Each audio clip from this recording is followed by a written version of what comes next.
Whether you're a newcomer to the fly fishing world or an experienced angler looking to improve your buzzer fishing, get ready to sharpen your skills. In this video, I will reveal 5 essential tips for mastering buzzer fishing that will help you change how you approach and think about fishing buzzers, or chironomids if you're based over the pond. Get ready to elevate your fly fishing game and catch more fish. So, without further ado, let's get into it.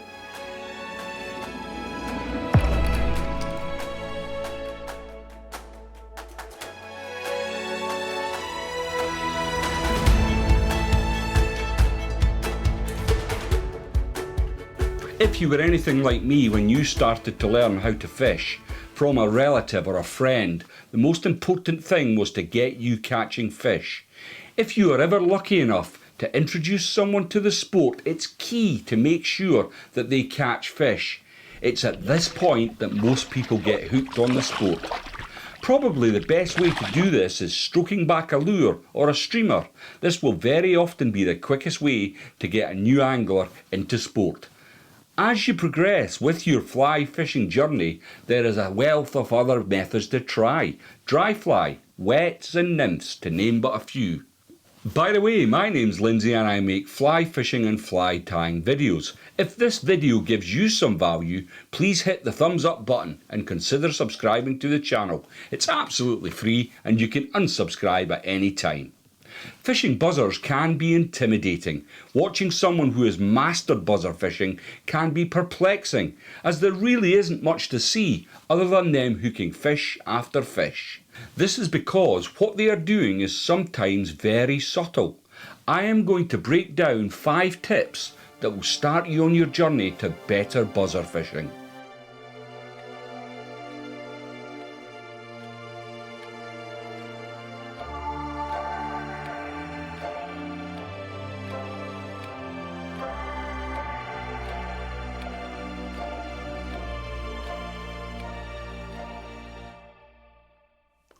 Number 1 then, turnover. Often you will be fishing a team of buzzers. Now by team, I mean between 2 and 4 flies, depending on the circumstances. Turnover is key for fly fishing, regardless of the method. When you cast, ideally you want your cast to land out in a straight line from your fly line. This way you are in immediate contact with your fly. This allows you to hook fish that may take when the fly hits the water, or indeed as the fly sinks down through the water column. One way of achieving this is to fish with your heaviest fly on the point and decrease the size of the flies as you move towards the fly line. One of the main reasons that anglers don't achieve good turnover is trying to cast too far. We are all guilty of this. Everyone wants to shoot for the moon. There are some situations where distance casting is important, but I would argue that better presentation of your flies whilst buzzer fishing should take priority over distance. You can correct this by making a cast and then simply winding around 5 feet of fly line back onto your reel. Each subsequent cast will then shoot your cast forward, even with very long leaders. This ensures that your flies land in a straight line and you are in immediate control of your cast. If you fail to do this, all is not lost.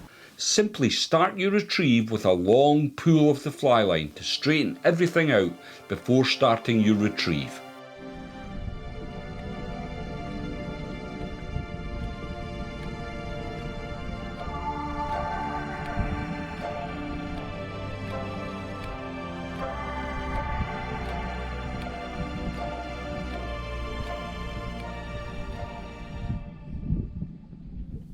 Number 2 then, the retrieve. Now, I'm not saying a slow pull won't work, but static or super slow retrieves rule the roost where buzzer fishing is concerned. There is a very good reason why the bung or the indicator is so popular. Simply put, it just works. You're presenting the fly completely static.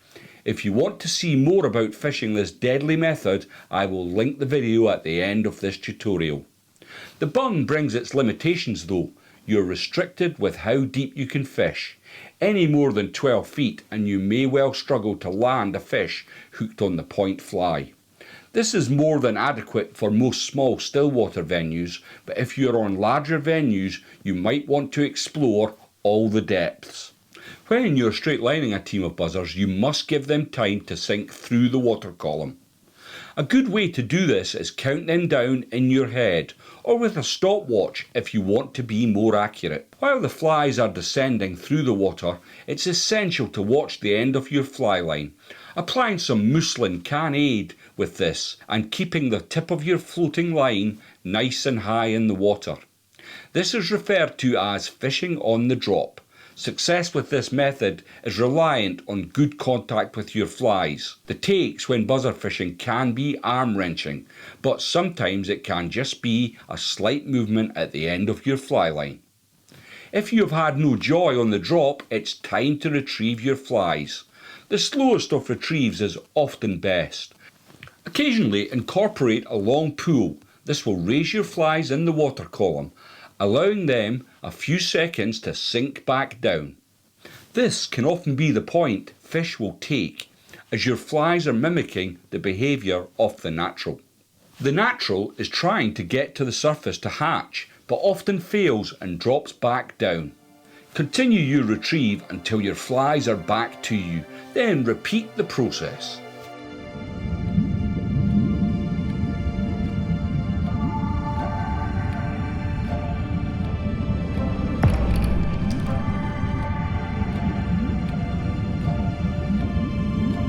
Number 3 then, size matters. Very often when you can see buzzers hatching but are not getting any action, the answer is usually to scale down the size of your flies. This is simple enough. Look at the surface of the water and you will see the size of the flies coming off. I think we are all a little guilty of fishing flies that are too big at times. In the same vein as this, the diameter of your tippet can make a difference to the way your flies descend in the water. Fluorocarbon will naturally sink quicker than copolymer tippet. A thinner diameter tippet will allow your flies to sink more quickly and in a natural way. I often go down in diameter in order to get the best presentation of the flies. Spacing your flies out and reducing the number of flies on your cast all makes a difference, even going down to fishing a single fly when the need arises.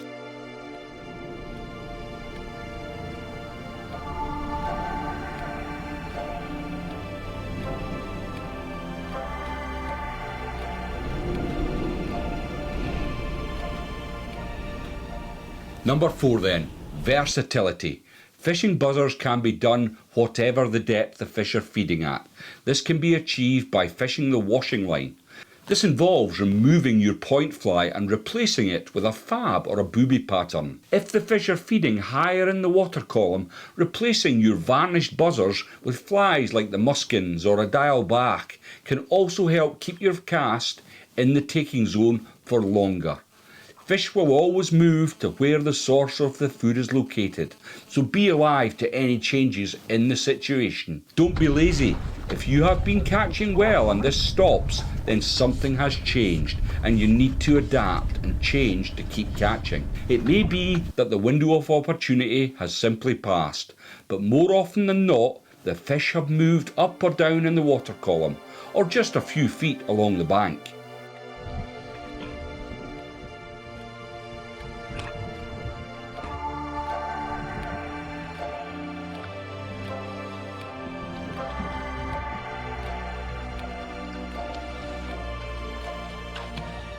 Last but not least, the time of year.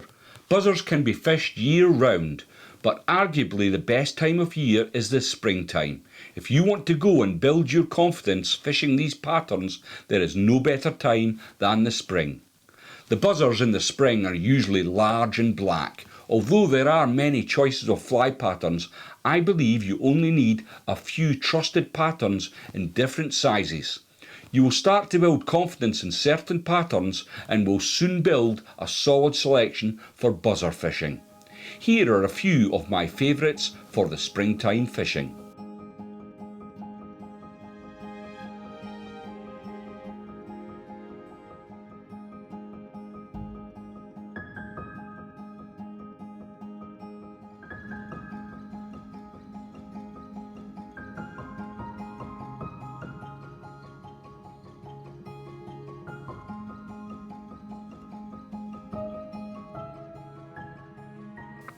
Well, there you have it. 5 tips that I hope will help elevate your buzzer fishing on still waters.